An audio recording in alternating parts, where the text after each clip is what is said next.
ലോകത്തൊരു വ്യക്തിക്കും ബയോളജിക്കലി ഒന്നിലധികം മാതാപിതാക്കൾ ഉണ്ടാകില്ല എന്നതാണ് സത്യം. എന്നിരുന്നാലും ചിലരെ അവഹേളിക്കാനും പരിഹസിക്കാനും ചിലർ ശ്രമിക്കാറുണ്ട്, പ്രത്യേകിച്ച് ചില പ്രയോഗങ്ങൾ കൊണ്ട്. എന്നാൽ രണ്ട് അമ്മയുടെ DNA-യുമായി ഒരു കുഞ്ഞ് ജനിച്ചാൽ അതിനെ അത്ഭുതമെന്നോ സയൻസ് എന്നോ നിങ്ങൾക്ക് എന്ത് വേണമെങ്കിലും വിശേഷിപ്പിക്കാം. എങ്കിലും അതിൻ്റെ കാരണം എന്തെന്ന് കൂടി അറിഞ്ഞിരിക്കേണ്ടതുണ്ട്. കുറച്ചു കാലം മുൻപ് ബ്രിട്ടനിൽ അങ്ങനെ സംഭവിച്ചിരുന്നു. അന്ന് അച്ഛനും രണ്ടമ്മയുമുള്ള കുഞ്ഞ് പിറന്നത് സോഷ്യൽ മീഡിയയിൽ വാർത്തയായിരുന്നു.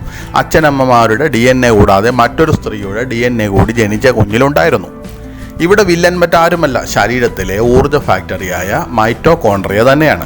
ജീവകോശങ്ങൾക്ക് ആവശ്യമായ ഊർജം പ്രദാനം ചെയ്യുന്ന ശരീരത്തിലെ മിക്കവാറും എല്ലാ കോശങ്ങളിലുമുള്ള ചെറിയ അറകളാണ് മൈറ്റോകോൺട്രിയ. കോശത്തിൻ്റെ ഊർജോൽപാദന കേന്ദ്രമായ ഇവയ്ക്ക് ബാക്ടീരിയകളിൽ കാണപ്പെടുന്ന തരത്തിലുള്ള DNA-യും ഉണ്ട്. 0.5 മുതൽ 1 വരെ മൈക്രോമീറ്ററാണ് ഇവയുടെ വ്യാസം. കോശവളർച്ച, കോശമരണം, കോശചക്രം എന്നിവയിലും ഇവയ്ക്ക് സവിശേഷമായ പ്രാധാന്യമുണ്ട്. ഒരു മൈറ്റോകോൺട്രിയ മുതൽ ആയിരക്കണക്കിന് എണ്ണം വരെ ഓരോ കോശങ്ങളിലും ഉൾക്കൊള്ളുന്ന തരത്തിൽ ഇവയുടെ എണ്ണത്തിൽ കോശങ്ങൾ തമ്മിൽ വളരെ അന്തരമുണ്ട്. 1897 സി ബെൻസാണ് മൈറ്റോകോൺട്രിയ എന്ന പദം ആദ്യമായി കൊണ്ടുവന്നത്. 1957 ഫിലിപ്പ് സിക്കേവിറ്റ്സ് ആണ് മൈറ്റോകോൺട്രിയയെ കോശത്തിൻ്റെ പവർ ഹൗസ് എന്ന് വിശേഷിപ്പിച്ചത്. അതവിടെ നിൽക്കട്ടെ, ഇനി നമുക്ക് കാര്യത്തിലേക്ക് കടക്കാം. ശരീരത്തിലെ കോശങ്ങൾക്ക് ഊർജം ഉൽപ്പാദിപ്പിക്കുന്നതിൽ മൈറ്റോകോൺട്രിയ പരാജയപ്പെടുമ്പോൾ ഉണ്ടാകുന്ന ദീർഘകാല ജനിതകവും പാരമ്പര്യ വൈകല്യങ്ങളുമാണ് മൈറ്റോകോൺട്രിയൽ രോഗങ്ങൾ. വികലമായ മൈറ്റോകോൺട്രിയ ശരീരത്തിന് ഊർജം നൽകുന്നതിൽ പരാജയപ്പെടുകയും മസ്തിഷ്കക്ഷതം, പേശീക്ഷയം, ഹൃദയസ്തംഭനം, അന്ധത, അപസ്മാരം, ഹൃദ്രോഗം, വൃക്ക തകരാറ് എന്നിവയ്ക്ക് കാരണമാവുകയും പെട്ടെന്ന് മരണപ്പെടുകയും ചെയ്യും. ഇവ അമ്മയിലൂടെ മാത്രമാണ് കൈമാറ്റം ചെയ്യപ്പെടുന്നത്.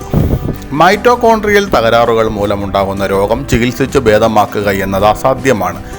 അതിനാൽ ജനന സമയത്ത് തന്നെ രോഗത്തെ തടയുക എന്ന ലക്ഷ്യത്തോടെയാണ് ശാസ്ത്രലോകം പരീക്ഷണത്തിന് മുതിർന്നത്. പാരമ്പര്യമായി ഉണ്ടാവാനിടയുള്ള രോഗം മനുഷ്യ ശരീരത്തിലെ ചുവന്ന രക്താണുക്കൾ ഒഴികെ മനുഷ്യൻ്റെ എല്ലാ കോശങ്ങളെയും ബാധിക്കുന്നു. ഇത്തരം രോഗം ബാധിച്ച സ്ത്രീകൾക്ക് ഗർഭധാരണം അസാധ്യമാണെന്നതാണ് മറ്റൊരു വസ്തുത.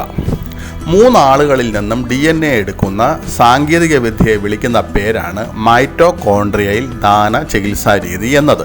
ഈ പ്രക്രിയ വഴി കുഞ്ഞിൻ്റെ ജനനത്തിനായി മാതാപിതാക്കളിൽ നിന്നും അണ്ഡവും ബീജവും സ്വീകരിക്കുന്നു. ഇതുകൂടാതെ ദാതാവിൽ നിന്നും മൈറ്റോകോൺട്രിയ വേർതിരിച്ചെടുക്കുകയും ചെയ്യുന്നു.